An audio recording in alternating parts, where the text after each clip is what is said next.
اگر شوہر کا حق یہ ہے کہ اس کا احترام کیا جائے تو بیوی کا بھی حق یہ ہے کہ اس کی جائز خواہشات کا احترام کیا جائے۔ بیوی صرف جسم نہیں، ایک جیتی جاگتی روح ہے۔ جب بیوی کو صرف جسم سمجھا جائے گا تو محبت کی روح مر جاتی ہے۔ تمہیں شاید علم نہ ہو لیکن وہ روز تھوڑا تھوڑا مر رہی ہوتی ہے۔ وہ بیوی جو تمہارے بچوں کی ماں ہے، جو تمہارے لیے صبح سے شام تک گھر کو سنوارتی ہے، جو تمہارے غصے کو خاموشی سے سہ لیتی ہے، تمہاری تھکن کا خیال رکھتے رکھتے خود تھک جاتی ہے، اس کا بھی دل ہوتا ہے، اس کے بھی جذبات ہوتے ہیں، اس کی روح بھی محبت، توجہ اور لفظوں کی گرمی چاہتی ہے۔ لیکن افسوس، اکثر شوہر نکاح کے بعد بیوی کو صرف ایک جسم سمجھ بیٹھتے ہیں، جسم جو کام کرے، خدمت دے، برداشت کرے، لیکن خود کبھی سنا نہ جائے۔ قرآن کیا کہتا ہے؟ اعوذ باللہ من الشیطان الرجیم، وعاشروہن بالمعروف، اور ان بیویوں کے ساتھ اچھے طریقے سے زندگی بسر کرو۔ ایک ہے لڑکی کا باپ، وہ آپ کو تلقین کرے کہ میری بیٹے کے ساتھ اچھے طریقے سے رہنا، خود اللہ جل شانہ جو اس لڑکی کا خالق ہے، مالک ہے، رازق ہے، آپ کا بھی، وہ آپ کو تاکید کر رہا ہے کہ میری اس پیاری بندی،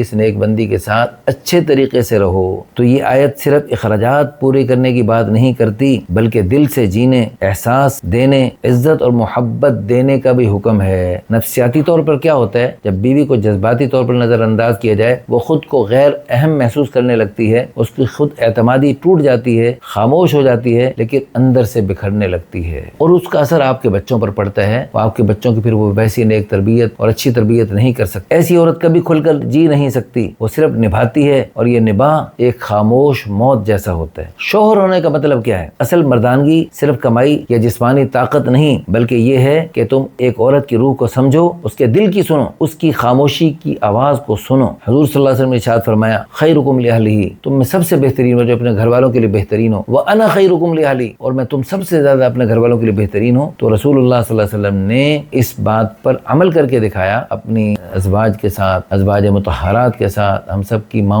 امہات المؤمنین کے ساتھ کیا حسن سلوک سے رہ کر دکھایا، ہمارے لیے اسوہ حسن ہے۔ کیا ہم وہ بہترین شوہر بنے ہوئے ہیں؟ کیا ہم نے بیوی کو صرف ایک کردار تک محدود کر دیا ہے؟ اب آپ کیا کر سکتے ہیں؟ ایک دن صرف اسے سنو، بغیر مشورہ دیے صرف اس کو سنو، کی تعریف کرو، جو کام وہ روز کرتی ہے اس کا شکریہ ادا کرو، جسم سے پہلے دل کو چھوؤ۔ رومانویت صرف جسمانی تعلق کا نام نہیں، یہ جذباتی جڑاؤ ہے۔ دین سے سیکھو، محبت سیکھو، سیرت نبوی کو اپنے رشتے میں اتارو، دعا کرو، یا اللہ مجھے میری بیوی کو سمجھنے والا شوہر بنا دیجئے۔ آخر میں ایک درد بھرا سوال ہے، تم رات کو اس کے ساتھ سوتے ہو، کبھی اس کے دل کی نیند، اس کے احساس کی تھکن، اس کی خاموشی کا بوجھ محسوس کیا ہے؟ اگر نہیں تو آج سے صرف بیوی نہیں، ایک روح سمجھ کر چاہو، محبت، احساس، توجہ اور دعا کے ساتھ۔